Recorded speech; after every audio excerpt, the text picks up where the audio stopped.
Live now. Actually, that's pretty quick. Live now. Yep. Okay. Sometimes it takes a minute. Um, all right. Well, hello, everybody. Welcome to Music Club. This week we are listening to Pastel Blues, an album by Nina Simone. Um, this is, I think, the oldest thing that we've listened to so far.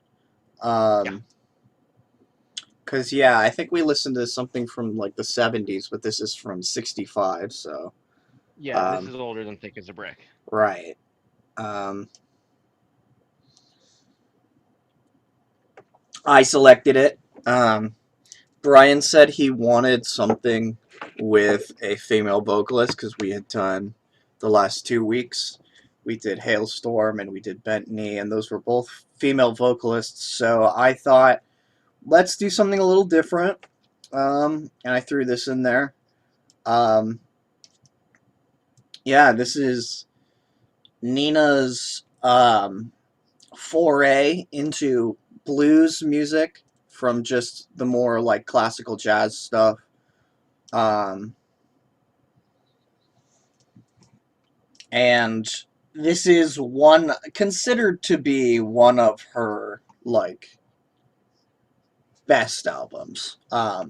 Like jazz people, way back when they released so much fucking music. Mm-hmm. Um, so like, if you go on Spotify, there's so many like Nina Simone albums, right? But this is considered like one of the really good ones. Um, I had never listened to it all the way through, though. I think like the song "Sinner Man" is probably the most famous song from this album. It's been in a couple movies, I think. Mm-hmm. Um, so like, it's not that it wasn't unknown to me. You know what I mean? But I hadn't. Yeah. I don't know about you. What about you? There were some songs on the album that I was familiar with. Hmm. Just a couple. Right. But the album itself, like I couldn't have told you what album those songs came off of. Right. And so I will say, not every single one of these songs are originals. Back in the day, you had jazz standards, you had blues standards, and Mm-hmm. you would have everyone do their own takes on these songs. So, like, No One Knows When You're Down and Out, right? Um, uh, is not, Nina's original song. I think, I'm trying to remember the version that everyone knows. Um, there's a different version that's more popular. And then that's the Mm-hmm. same thing with uh,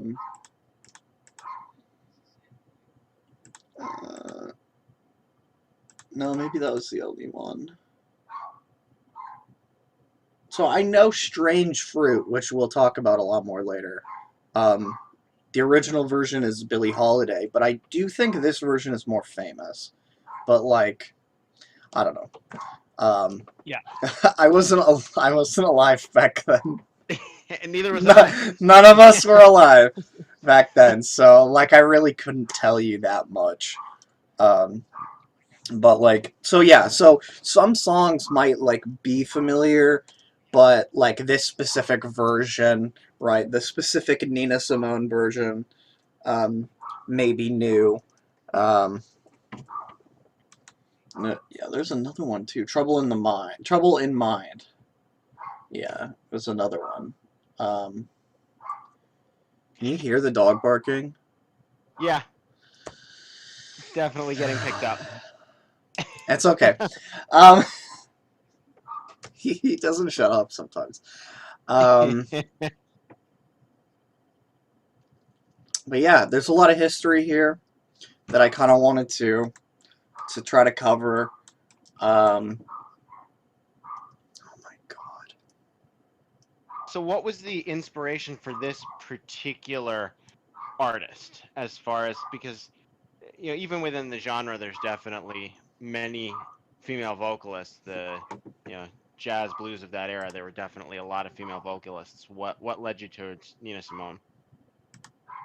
Okay, so I really am drawn to sort of Nina's background. I think that she's a really interesting person. Um, she is one of those people who tried to get into music multiple times, and because of the era that she was living in, being a black woman, right, people were just like, no, get the fuck out of here. We don't want you in our conservatories. We don't want you, like, because I believe she, let me look at the Wikipedia page. She was trying to go to college for piano playing, and they just wouldn't accept her. Hmm. Um,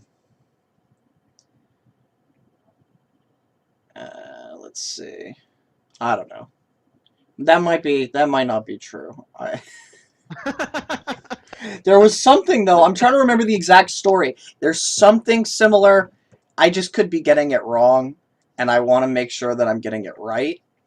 Um, but also, she was a big civil rights activist, Hmm. and um,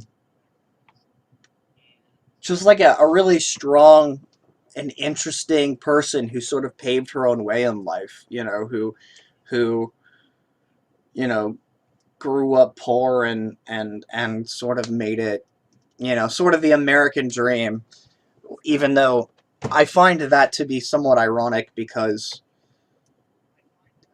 the oppression was uniquely American as well. So, Right. but yeah, I like, in terms of like people from that era and like jazz singers and stuff, um, I find Nina Simone to be very interesting. Um, and that's sort of why I picked this. And I just kind of Google searched like, what are some of her best albums, and I kind of went through like the top 10 ones, like just different like lists that people have posted online, and I was just like, yeah, that one seems good. There wasn't one thing that chose me to pick this over like another really popular one specifically. Hmm. Maybe it was just the cover art. I don't know. I don't know. But like, yeah. Um, yes.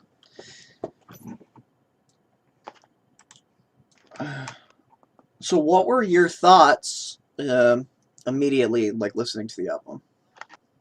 So I personally, especially enjoyed the fact that there were live tracks spliced into the album, which the mixture of live and recorded tracks in that era was much less common than it is today. Mm-hmm. Now you get it on almost any, any artist that's been around and released a few albums, you get a deluxe version that has that.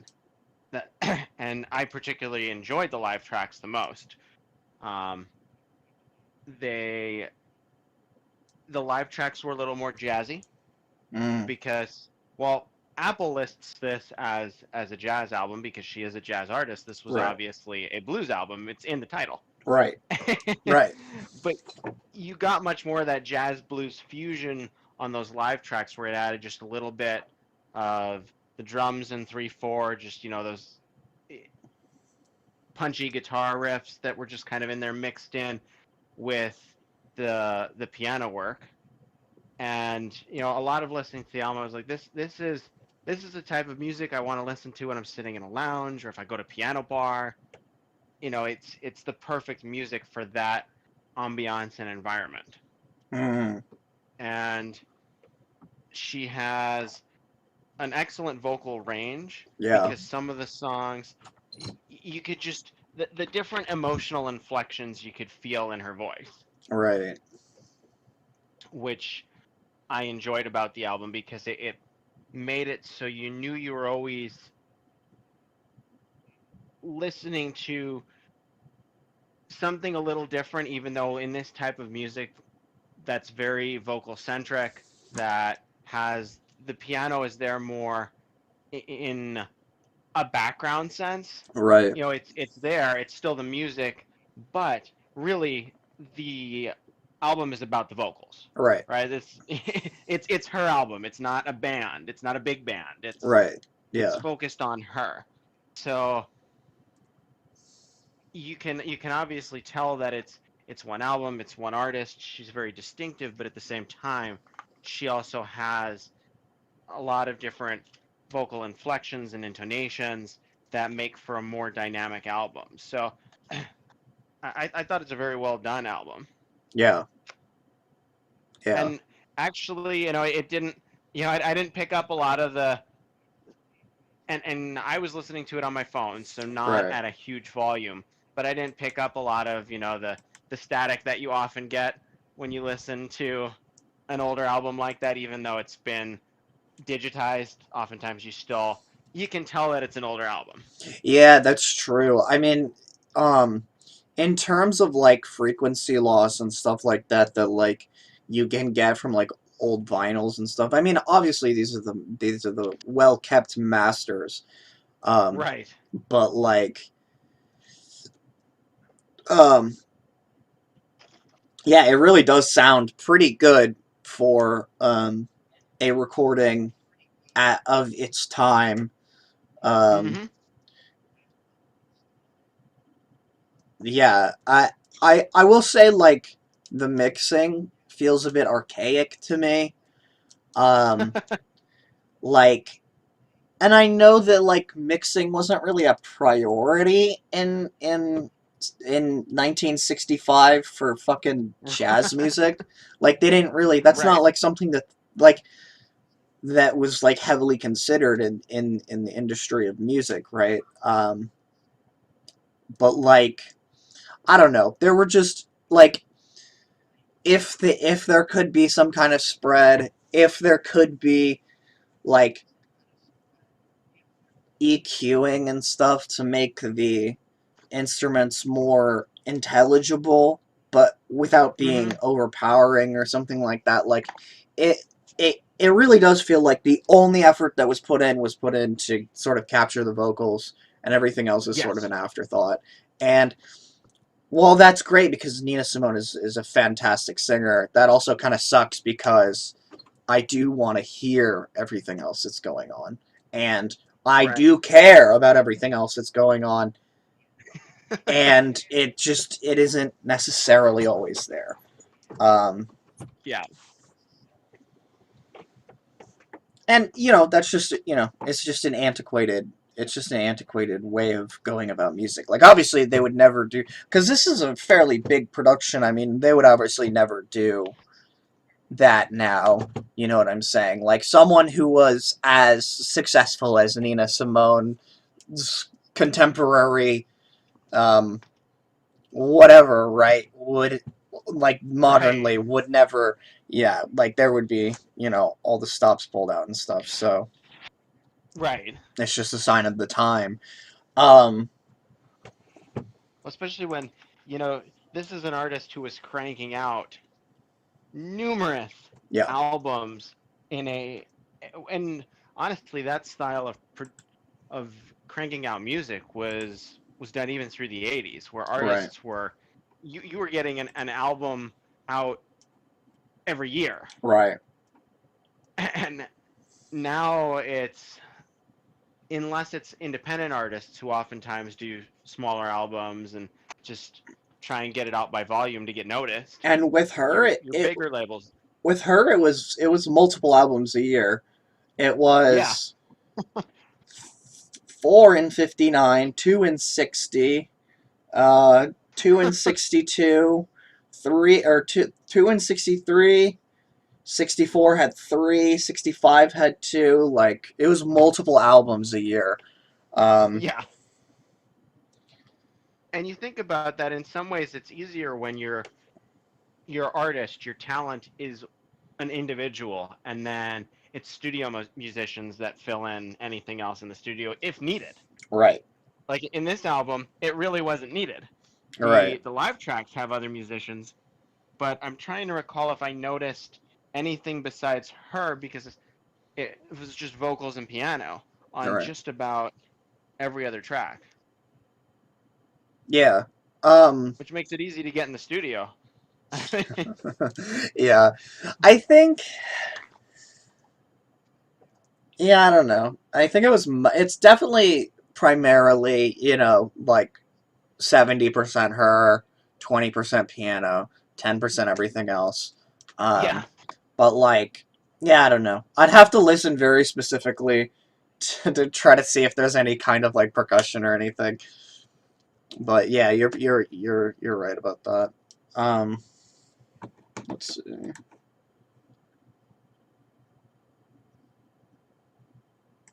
I kind of lost my train of thought just there. Is Um, that right? well, what were we talking about? Before you lost your train of thought. Yes. Um, I'm not entirely sure where you were derailed, so it's no, hard to it's say. it's fine. It's fine. I'll just move to something else. Um, so this type of blues, that was something I noticed, is this the like, because there's some like really standard blues stuff, which is, what was the song? It was it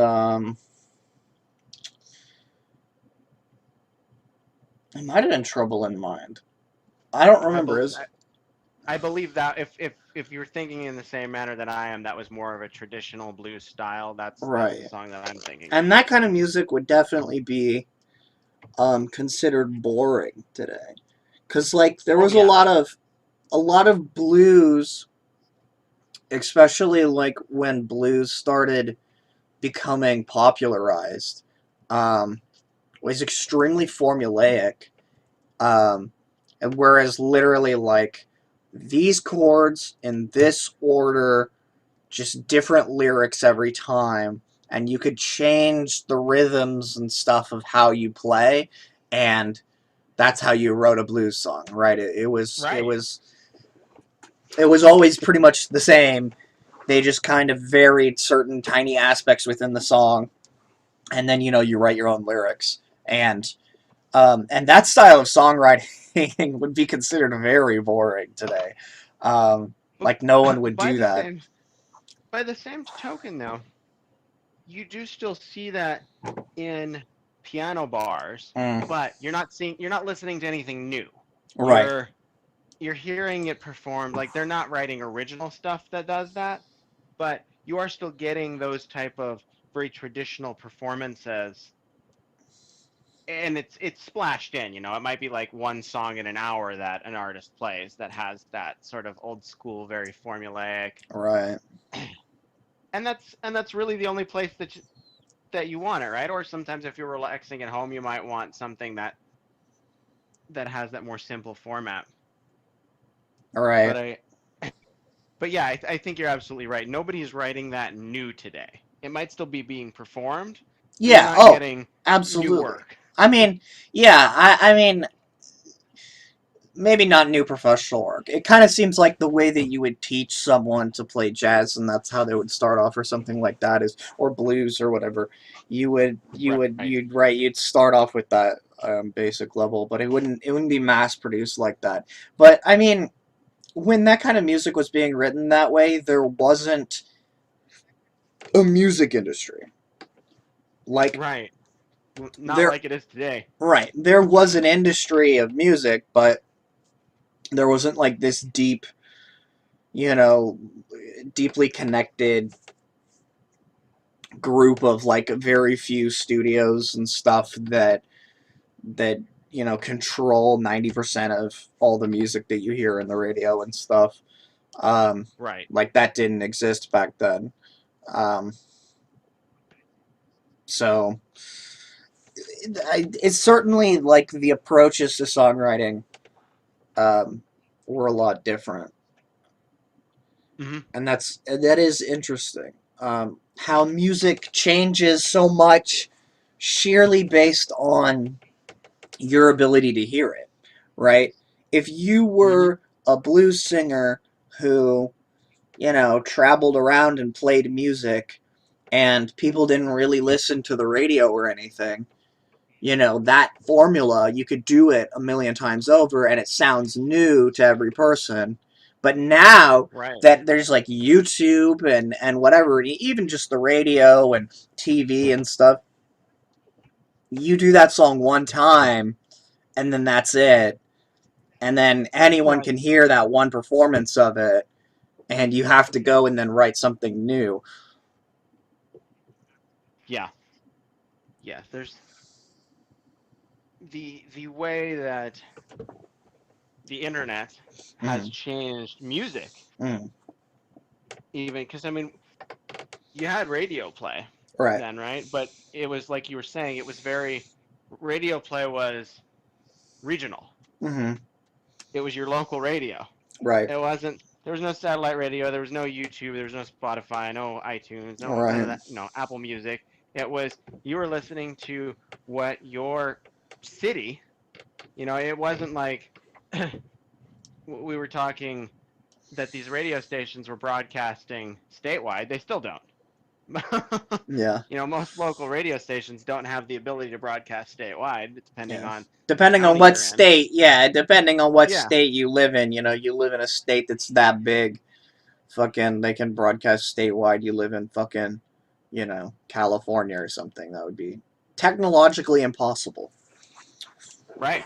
Even in Arizona, we don't have. Yeah.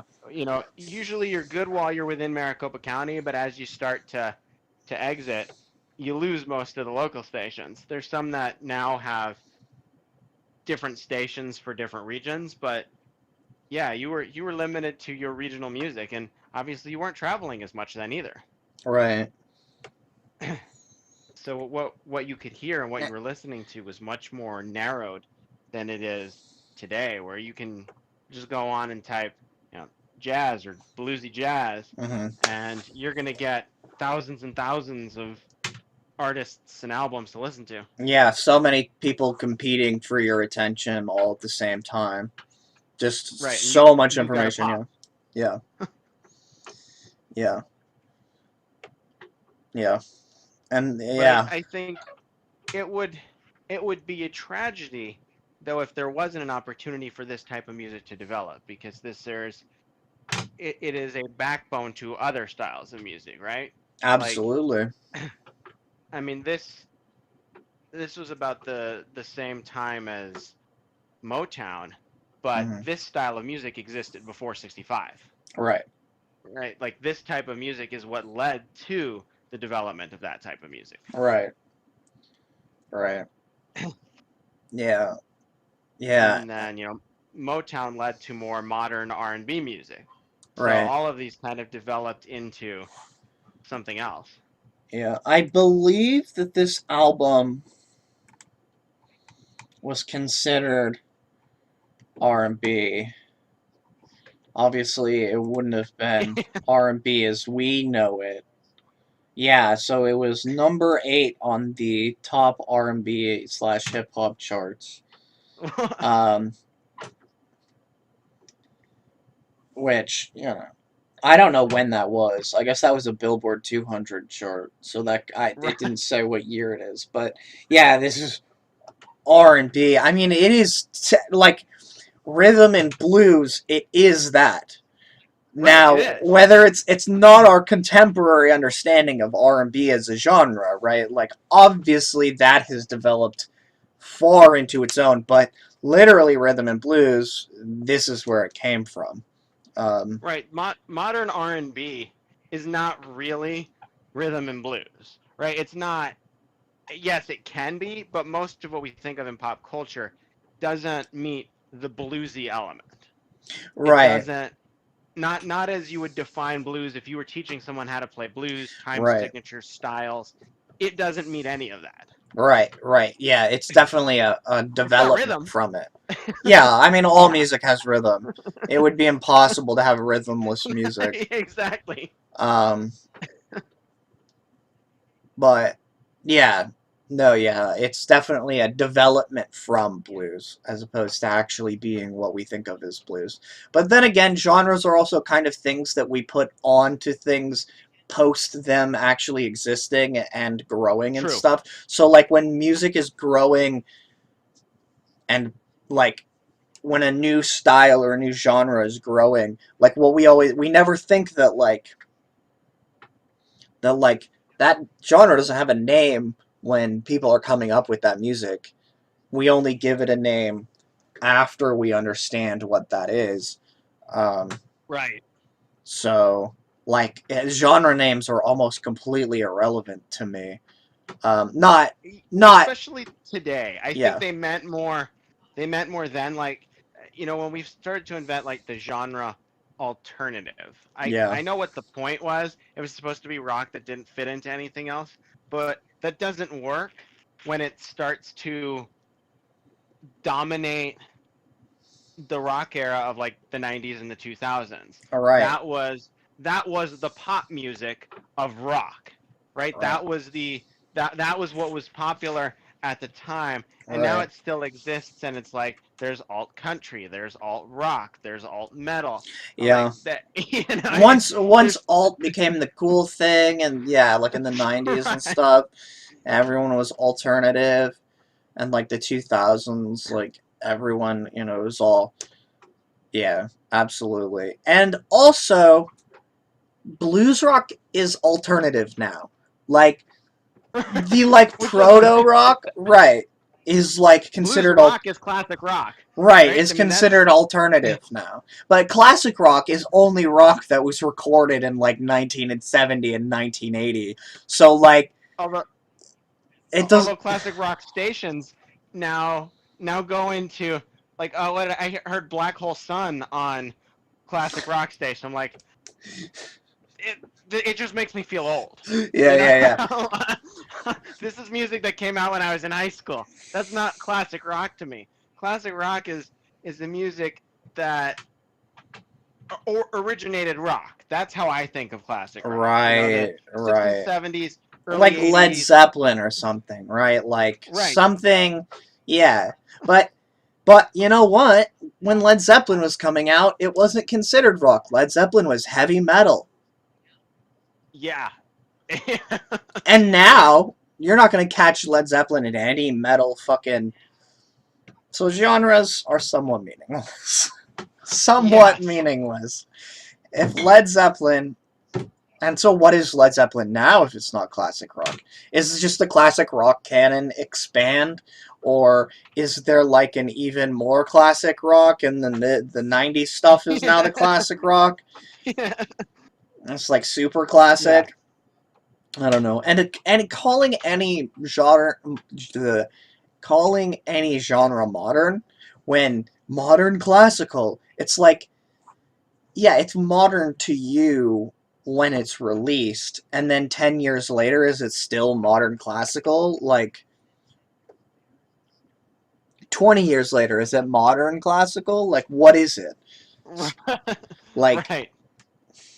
so yeah, genres are dumb. Um,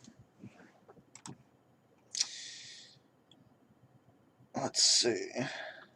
Um, I think there's good relevant commentary on this album. Um, specifically, Be My Husband. I don't know if she wrote that song. Let me look. Because I know that she. Oh no, it's written by Andy Stroud. Um, oh, he was. Okay, so it was written for her. Because I know she didn't like her husband. And there's also a line in there. Please don't treat me so doggone mean. You're the meanest man Hmm. that I've ever known, or something like that, right? And that makes me think, because in 1965, you could beat the shit out of your wife and no one would have said Yeah. anything, right? Like, I think it is a relevant commentary for the time of, like, these abusive relationships that were totally normalized and just accepted and just okay. But, in society, like, everyone was just like, yeah, that's cool. Um, Right. So I do think that's very interesting. Um, and I think it speaks to, more of Nina's, like, activist nature and stuff. I mean, I don't want to give it any more, you know, than it deserves, and certainly I'm not the arbiter of that. And I will have to say that as a preface for something that comes later in this discussion, because I am neither black nor a woman. So I can only speak as an observer to these sort of um, societal things, and especially in the 1960s. Um, Right. Yeah, and this is like you mentioned earlier, there were songs that were definitely the standards that mhm, that many artists had covered. And then there are songs on the album that are much more unique, mhm, even if and I don't know how much of the album she actually wrote, even though just like a lot of music that's published, you're not necessarily the writer of the song, but you're the appropriate person to sing the song and perform right, the song because you're the one who it fits with you. So I'm right, not sure how much of it was actually how much she wrote as far as lyrics go, and how much of it was the album was written by studio folks. right, right. Yeah, But that in particular is a song that you can just tell fits more with her. Not that it right, wouldn't fit with a lot of other people of the times too, because like you mentioned, the way you could treat women, especially women of color in that time period, right. was a little different than it is today. Hold on, we got a spam chat. Fuck off. Yeah, I want to become famous by followers. That's gonna be a big NO from me. Yeah. But yeah, no, absolutely. So I'm looking on Wikipedia, and they wouldn't have had a perfect knowledge of this kind of thing, but the writing credits are very various, but the arrangement credits are all Nina Simone. Are all Um, her. so, for as much as that says, I know that she was a piano player. I know that she's a singer. So, like, Right. I know that she had definitely the chops to be able to arrange and stuff. Um, but it doesn't really go into the specifics, and a lot of albums really don't go into the specifics. Like on the back, it says written by this person, written by that person. Like, you don't really know to what degree one person specifically wrote in one specific song, uh, Right. um, unless it's modern and they have some kind of interview explaining it or something. Right.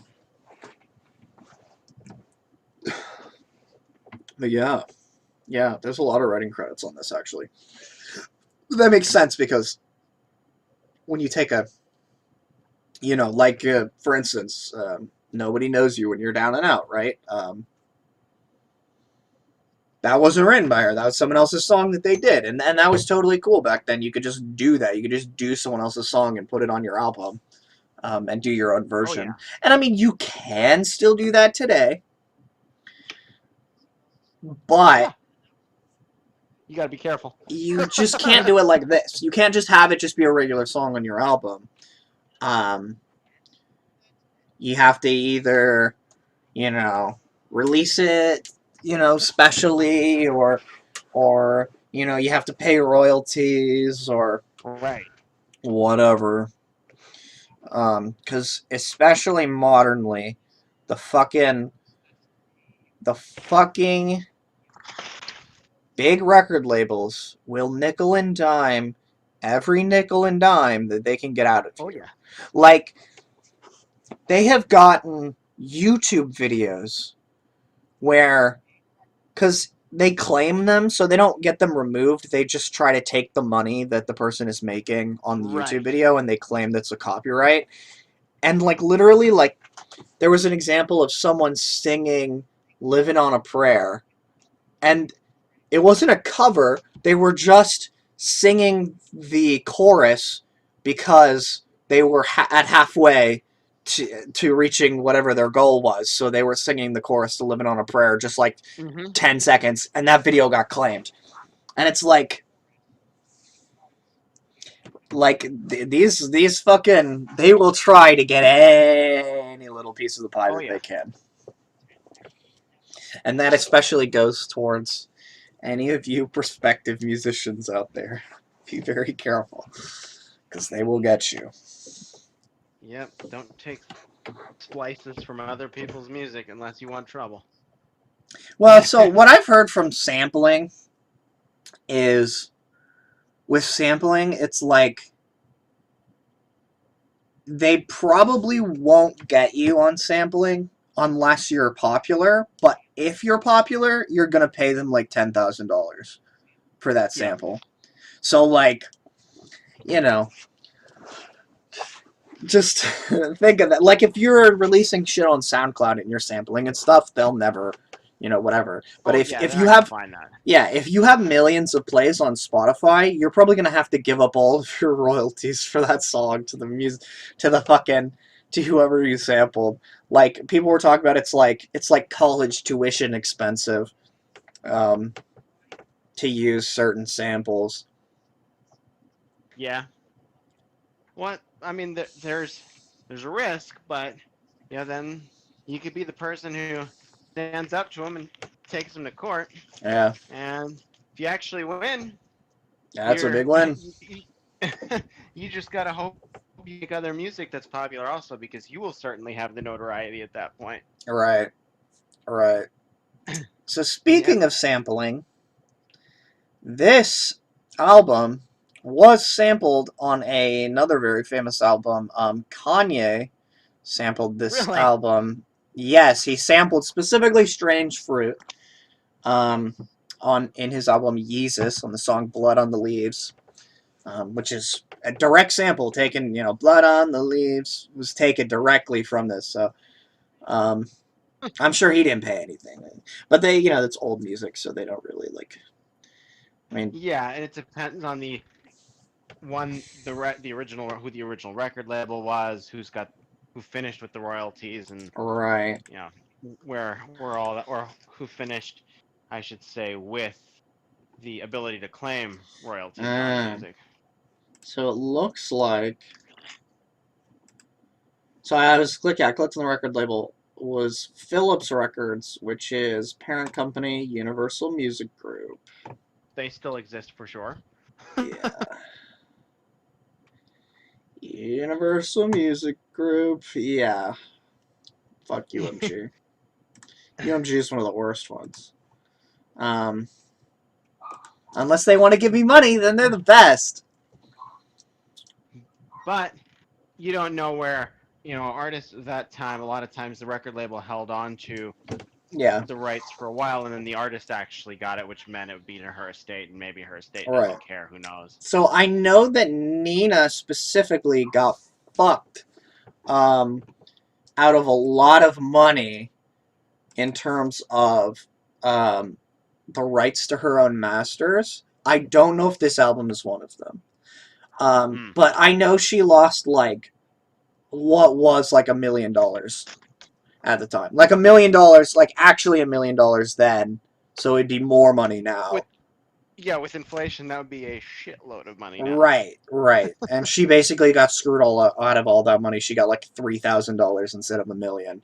Um, so I don't know if this was one of the albums though, but that's stuff that they did at the time. I mean, it's like that Oh, salesmanship. shit, they still do it today. Oh I yeah, mean, what's yeah, yeah. If you're an artist, never, never give 100% of your rights to your music over to anyone. Never do that. Like if you want to take a big lump sum and like, you know, give them 75 or something like that, that's your decision to make, but yeah, never give and then 100. Never do it. Because if you blow up, they will not give you a cent. You get zero. You get nothing. yeah. You can write huge albums that make so much money and not see a cent of it. So don't do it. And sometimes you can give up rights to future albums Yeah. and not even realize that that's what you're doing as part of your contract. Yeah. Yeah. Yep, do not trust major record labels. No, no. I mean, that's how they make the money. That's how that's how a lot of, and getting into the capitalism thing that we talk about a lot in this, is that's sort of how capitalism functions, is extracting as much potential value of your labor from you as they can without you realizing it. Like, if you can make the company $100 and they only pay you $1, they will absolutely do that if you don't see the thread there, right? It's like knowing your own potential value is very important in terms of actually getting paid. Yep. Um, Well, which and they don't most want you to know artists will usually be locked down for a period of X number of that. years, Right, 10, 20, whatever it is. They're going to lock you down for the period of time that they think you'll be most profitable for them. right, Because artists always have a period of time where they're super popular, and then times change, what the popular culture listens to changes, right. and you're not going to sell it that much more. So, yeah, you figure 10 years, then I'm free after that. I'll be popular and I can make more money. Yeah, But unless you are one of those types of artists who just transcend the times, right. which there are, Yeah. Yeah, 10 years is a long time. Like, very few artists are evergreen. Like, you don't get a lot of, like, the Beatles where people still listen to it today, or Led Zeppelin, like we mentioned earlier, like, people still listen to it today, or something like Pink Floyd, right? Where it's not, like, super popular today, but it was really, really popular back then, and it's still popular enough today that people still listen to it and talk about it and stuff like that. Um, right. and it's very rare. Michael Jackson, that's another good example, right? But Yeah. like yeah, most artists, not even 99%, like it's like 1 in a million artists, have Right. longer than There's a 10-year career, or whatever. right. And then otherwise they try and hang on and play fairs and play casinos. Yeah, you know. yeah, yeah. I mean, the majority of artists only have one popular song. I mean, like especially nowadays, when um it just seems like every couple months there's some new rapper who's really popular on like TikTok or something, right? That everyone's talking about, and then yeah, a year later people will be like, who is that, right? Like, and it's like the person blows up, they have millions of followers, everyone's talking about them, and now they're gone. And now they're not commercially viable, and they're doing their own thing, and people still listen to them. They still have an audience, but they're not popular anymore. Right. What's funny is those artists, unless you tell me about it, Ethan, probably don't even permeate my Right. I hear mean, something, I'll you're know yeah, about it you're and not listen to seeking out that kind of stuff. You're not in high school, and you don't listen to hip hop. So there's literally it. no reason why you would have ever heard about them. Or pop music in general. Yeah. Just anything that sort of I've never really been into.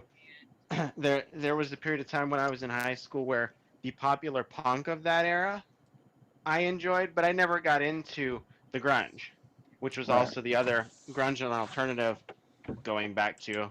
I mean, grunge was alternative, so it's like I don't know. We're Right. not gonna dive into that murky water, but that That type of grungy music malt just never water. did it to me. Yeah, that drop down to like drop C tuning. You just yeah, it's like drinking an IPA. It was too sour for me. Mm, Yeah, too bitter. I guess bitter is a better word. Sour is IPAs aren't necessarily sour; they're bitter. But yeah. it didn't have that. I It would didn't like leave a good IPAs taste in my better if mouth. they were sour Yeah, and not yeah. bitter. I I love like sour sours. beer. I don't like IPAs Yeah, that much. yeah. Like a nice dry sour, something that's like kind of lighter. Like, I don't know. I Oh yeah. This isn't beer talk. Um, we have a different show to talk about alcohol. Um, Yes, this is true. okay, so we were about 45 minutes in, so I think it's time to tackle the big one in this Yes. album, the most sensitive thing in this album. So, Strange Fruit is a song that was written by Billie Holiday, who's a close friend of Nina Simone, and is about lynchings. Mm-hmm. And it's really it's written as a protest song to the lynchings that were going on at the time. And I think it would be insensitive and odd to listen to this and not to comment on it, you know? Like, Mm-hmm. like just listening to, because like the song, like Strange Fruit, like it's like a strange fruit. It was based on a poem, um, yeah, published in 1937 that protests the Mm-hmm. lynching of Black Americans, right? Um, Mm-hmm. and Simone was a big, like I said, civil rights advocate, so this makes sense that she would release this. Yeah. I just think it's important to give it the right respect, I suppose. Because, like, it is, I mean, and it's still sort of a mentality that is prevalent to these days. Like, I mean, there are still people getting lynched. It's not as common of a thing, but it does still happen. Um, and this is a big part of American history. Yeah.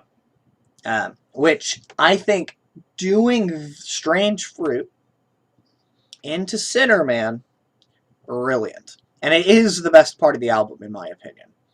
Um, Mm-hmm. because Sinner Man was a slave spiritual that um, Simone sort of arranged in her own arrangement of. That's about a, a sinner man who escapes and is trying to get into heaven, even though he's committed like these like grievous sins, right? Mm-hmm. Um, so like I think like I can't really speak deeply to the history of these things. I mean, I could read the Wikipedia pages. Um, but like it's very powerful in a way that's hard for me to uh, specifically describe. But it's very culturally relevant and has a lot of like prevalence. Um, and like I said, like Centerman is a great song, um, and it's unconventional, right? The fact that they kind of die down in the middle and like come back up, it's sort of, I don't know, like progressive in that way, Mm-hmm. like musically, like it's like I said, unconventional. Like, and the song is like 10 minutes long almost too. Like, whereas every other song is like 3 minutes long, and it has Yeah. this Very short. great crescendo where it gets more and more and more intense, and then it ends with this like unresolved chord, unresolved chord, unresolved chord, and they keep digging it like in, unresolved chord, and then finally it lifts at the end for the very final chord where the chords resolve. And like the sense of catharsis that it sort of gives to the listener is very powerful. Yeah, it's a very well crafted song. Mm-hmm. It's it does a excellent job of conveying its message Mm-hmm. through the music Absolutely. and by that I mean not just the vocals because Right. obviously that's part of the music, but the instrumental portion of the song. Right. Right. I know you have And to go soon. Do you have to go yeah, right we now? hit our well, no, we can still hit our tens. Okay, let's do some ratings. I'll let you go first, and then I'll do mine. So this is a unique album with the rating system that Yeah, we have. It doesn't work great for this piece of art. I agree. Like weird factor, it's to me it's not weird. Like it is it fits right into the type of music that it is, right? Right. That's and it's hard for me to think of exactly as to, with this album coming out in 65, was this truly a little more unique or weird at the time? And I don't necessarily feel like it is, um, for because this type of music obviously existed. It was common for the era. Right. The use of more socio-political topics, again, not necessarily uncommon in this type of music, right? Right. It's this music came from a lot of what was coming out of the 1800s. Right.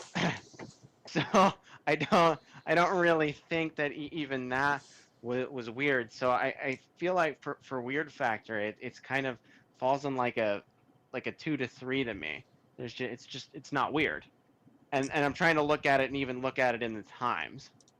Absolutely. Um, Musicianship, like we talked about, this is a vocal centric album. That is, I think you said probably around 70% of the album could be vocals. I would be inclined to agree. Hmm. And the vocals are very well done. That's the music. That's the instrument of the album. There's piano work, is pianos is played very well throughout the album. I didn't find any flaws in it. I thought it was very well done, and especially again looking at the times, I'm not looking for piano and keyboard work that's mixing in, 4 different keyboards and synthesizers and all that kind of stuff. This was Yeah, playing a classical that piano. would definitely be weird in this album. That would definitely sound quite odd. So I think for what's being conveyed and what this music is, musicianship is very good. I would give it an 8.5. Cohesiveness, very cohesive album. Musicianship is Oop. it's the feelings and the topics and the emotions that are discussed throughout the album are cohesive. The style of music is very cohesive. We're not bouncing around. We're in blues, we're in jazz, we're in a combination of blues and jazz, and the blend of those is very seamless. So I would say for cohesiveness, I would go up to a 9 for this album. Hmm. Um, and again, I'm looking at for the type of album. It's obviously not a prog album. It's not Right. a concept album. Right. But I think for what it's doing, it's very cohesive. You can feel that it's all the same album, even with the putting in of the couple live tracks. Right. Yeah. Uh, don't, am I missing anything? I don't think so. Listenability. Listenability, yes. So this is an interesting one to put into listenability. It's a very listenable album. It's not something that I would want to listen to in a lot of different settings. Like if I want to feel pumped up, this isn't the type of music I'm going to listen to. Right. Probably not going to listen to it when I'm driving because I don't want to listen to things that are more. I want to listen to something that's a little more beat. But if I'm relaxing with some scotch in a lounge or Right. at a piano bar, Right. this is exactly what I want to listen to. So for listenability in that sense, I'd give it a 7.5 because in the right setting, I think it's a 10, but in the Right. wrong setting, it's like a 1. So Yeah. in, in the right setting, it's way up there, but there's definitely a lot of settings that it doesn't fit. So I think that's why I'd give it a 7.5. Awesome. Okay, How about you? I'll do mine. I'll be quick. Listenability. Oh, I gotta rate it a little bit higher. I'd say 8. Um, which is only slightly higher, but Yeah. um, yeah. I mean, in terms like this kind of music is definitely the kind of music I could listen to like all day, kind of thing.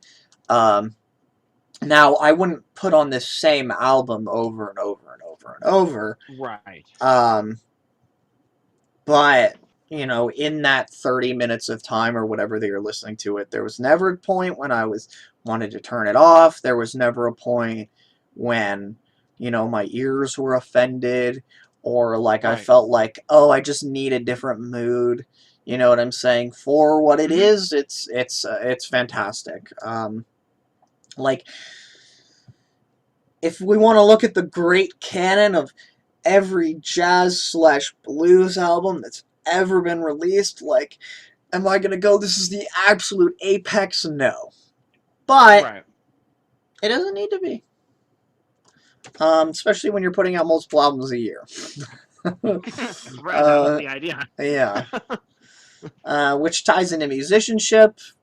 Um, Nina's vocal ability is fantastic. Um, it's very much so showcased um, from some of the more smooth like songs where she's just kind of singing more like jazzy to some of the more where she shows off her more classical sounding with the vibrato and whatever, Hmm. to Sinner Man where she's literally just screaming at some points. I mean, screaming musically and in pitch, but it's like a belt. It's a yell, right? It's not some reserved jazzy, you know what I'm saying? Like, Right. it's very emotive. Um, Hmm. so I will give her an 8, but everything else is just negligible, basically. Because like you really can't hear it, and I want to hear more. And there are other things that are recorded at that time. I can go listen to other albums that were released at that time that feature instruments. That's one of the nice things about jazz in the 60s and 50s and 60s and stuff, is like you'll have a jazz band where the trumpet player is the fucking main guy of the band and the trumpet playing is Oh the yeah. main focus of the fucking thing. Or a saxophone player, you know what I'm saying? Or a Hmm. piano player, right? It's like that doesn't really Oh, happen absolutely. modernly. I mean, for jazz it does, but jazz isn't a modern genre. There aren't like a lot of modern genres where people are like, Right. I want to go and listen to a guy play trumpet on stage for an hour. Right. Um, Weird factor, I'm gonna have to agree with you. I don't even think I can give it a number rating because A, I'm just so removed from the culture and the time period. But B, like, it really isn't weird in terms Right. of, I mean, it's new. It was, if you were looking at specifically Nina Simone discography, it was definitely weird for what she was doing. She actually Hmm. it was her foray into blues, right? So it was different, but it's not. Hmm. I mean, like with my modern understanding of music, looking at that kind of music, like I'm sure it was way weirder for them back then than it is for me now. So I really can't give it accurate rating. It's not possible. Um, Hmm. Album cohesion. I don't even know what you said. You said like 9 or 8 or 9 or something. Like, yeah, Yeah. I would say 7. It's fine. It's there. It's better than it needs to be, and that's all that matters. But it's really nothing to write home about. Yeah. So all that's left is overall. What was your overall? I think I'd land right around an 8 for this one. I think it's a very good album. I I really don't have any, like I don't have, we I think in our discussion we really didn't have negative comments, right? The Right. negative comments were more of reflective of the times Right. than the art itself. Right. So I think that 8 is a fair number, because they're it's not, is it a perfect album? No, because at least in my perspective, because I do like a little bit more instrumentation on an album, but that's Hmm. not what this album was supposed to be, Right. and it would have been weird. Right. So, so I think it fits solidly at an 8 for me. How about you? Yeah, I have to. I have to agree the exact same. 8. I really liked it. I'm really glad we listened to it. I really like the music at the time and the history and um, like I think it was a nice, refreshing difference from a lot of the more rock centric stuff that we've been listening to. Hmm. Um, and it was very good, but also, I wasn't alive in 1965, so there, there's a Yeah. lot that just there's a lot of meaning that's lost on me, I suppose I could say. Right. Lost to time. As a white individual, That too. born 2 generations later, Yeah. it's definitely a different perspective than what would have been looked at the time, especially of any race. Right. Absolutely. Right. Yeah. I'm sure there have been lots of, white evangelicals and stuff who would have been completely offended by this kind of music. And Oh, nowadays, absolutely. Probably still are. well, nowadays they just don't. They're like, oh, jazz is nice and it's nostalgic, so it's not bad. It's not new, so it's not scary. Um, and they wouldn't like think about the deeper meaning of songs about people being murdered and stuff. So, um, Although some of them might support the concepts of, you know, well, yeah, like I like said, the like I concept said, of like I said, we like to pretend like racism and lynchings and stuff is something that's just of the past, right? But it does still happen today. Does it happen as much? No, it's way harder to get away with it, right? But right. there is still that kind of culture, and there have been, recorded modernly, even in 2020, people who have been, go missing and found hanging from trees and stuff like that. Like, this still does happen. This is still prevalent in the United States. Um, Yeah. even if it's not an epidemic, but murder is certainly bad. Yeah. Especially, hate crime is considered even worse legally. That But is something that any of our viewers should be able to agree with. Murder yeah, is bad. yeah, murder bad, racism bad, hate crime bad, Bad. lynching bad. If you don't agree with any of those things, I don't want you watching my channel or my videos. Like, I don't, like, fuck off forever. Like, that's not a hard ask. This isn't, you know what I'm saying? It's like, if you think murder good or lynching good or, yeah, be gone. Um, I think that's a yeah, reasonable request. I don't think that you're asking for anything too challenging. yeah. So on that note, I'm gonna say make sure you like, make sure you subscribe, make sure you, if you're on Twitch, follow. Um, Leave a comment. Tell us what you think. What do you think of this album? What do you think of Nina Simone? What should we listen to? Um, I'd love to have viewer submissions. At the point we have viewer submissions, because that's when the weird shit really starts. I would love that. Yeah. Um, so yeah, love you guys, and wait, I gotta get my button to stop the stream. I can't just say peace out and then just have it awkwardly shuffling.